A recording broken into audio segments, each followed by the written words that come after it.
The room was small, the air thick with the scent of roasted lamb and the weight of unspoken tension. The disciples reclined around the table, but this was no ordinary meal. It was Passover, a feast of remembrance, and they had celebrated it many times before. But tonight, something was different. Jesus, the teacher they had followed for 3 years, was somber.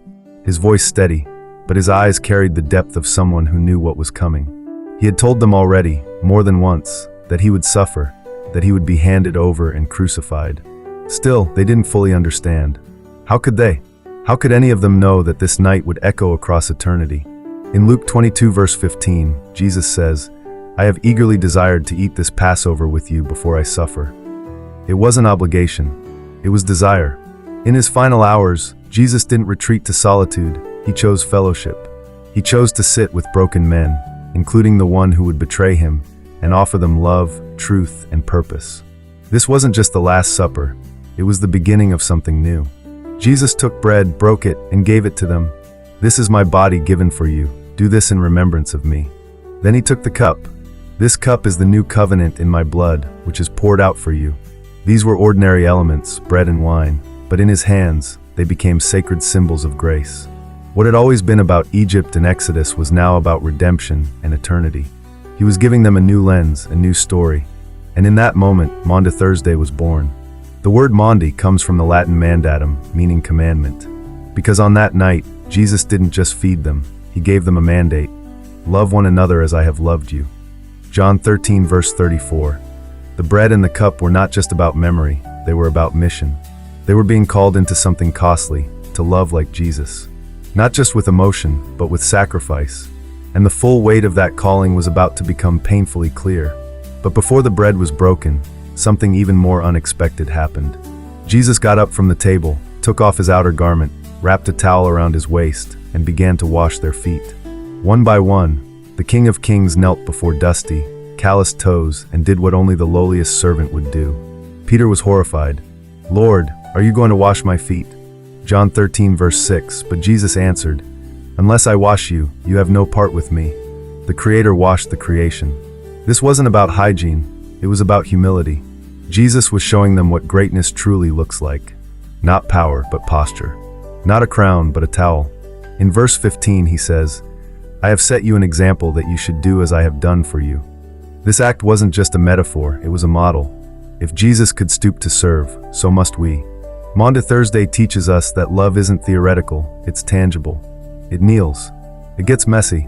It chooses the towel over the throne. What makes this even more powerful is that Jesus washed the feet of Judas too, the one who had already made the decision to betray him. Jesus knew. He wasn't naive. He knew the silver had already been exchanged. And still he served. That's the kind of love he calls us into. A love that doesn't discriminate based on loyalty or affection. A love that gives even when it won't be returned. Romans 5 verse 8 says, "But God demonstrates his own love for us in this. While we were still sinners, Christ died for us." This night, Maundy Thursday, is a portrait of that kind of love. A love that feeds the doubter. A love that kneels before the betrayer. A love that gives the broken a new covenant. And when we grasp that, it changes everything. Our faith becomes more than tradition. It becomes transformation. We don't just take communion. We become communion, broken and poured out for others. Jesus wasn't just preparing them for his death. He was preparing them to live differently. Later that night, they left the upper room and walked into the cool darkness of the Garden of Gethsemane. The mood shifted from intimate to intense.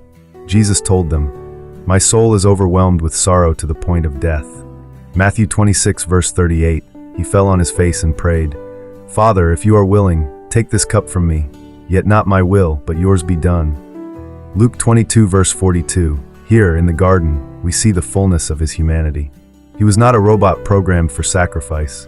He was a son, struggling with the weight of what was to come. And still, he chose obedience. Sweat like drops of blood fell to the ground. His friends fell asleep. The weight was unbearable, and yet he bore it, alone but not abandoned, struggling but surrendered. This is the heart of Maundy Thursday: fellowship, service, surrender. In the upper room, Jesus gave the command. In the garden, he lived it. "Not my will, but yours." Those are the words that turn the tide of history. Not spoken in a palace, but in the shadows of an olive grove, by a Savior who said yes to suffering because of love. Even as the mob arrived with swords and torches, Jesus stood calmly. He looked at Judas, who betrayed him with a kiss and called him friend. Matthew 26 verse 50. That's who he is, the one who doesn't respond with vengeance, but with grace. In the chaos, Peter pulled out a sword and struck a man's ear. But Jesus healed the wound. Even in arrest, he brought healing. He told Peter to put the sword away. Shall I not drink the cup the Father has given me? John 18 verse 11. He didn't resist. He didn't run. He walked willingly into darkness, knowing it was the only way to bring light. That's the depth of love Maundy Thursday shows us. Not love that avoids suffering, but love that redeems it. Not love that seeks justice for itself, but love that absorbs injustice to save others. We are invited into this kind of love, to lay down our weapons, to wash feet, to say yes to obedience, even when it costs everything. Because that's the path Jesus walked, and the path he invites us to follow.